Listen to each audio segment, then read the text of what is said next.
My name is Dr. Shine Ashokan. I'm a sports medicine, orthopedic, and joint replacement surgeon.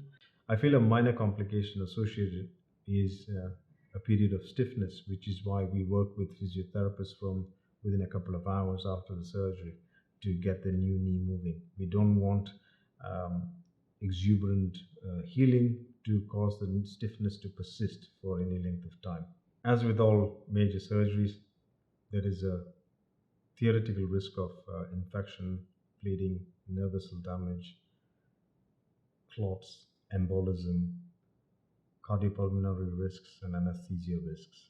However, 98 to 99% of patients do extremely well. Much of these theoretical risks are very, very, very minimal.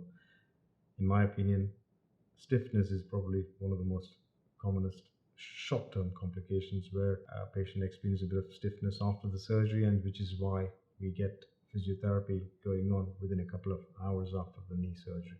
Overall, a knee replacement surgery is very successful across the globe with excellent feedbacks from patients who've had it done and associated with minimal complications.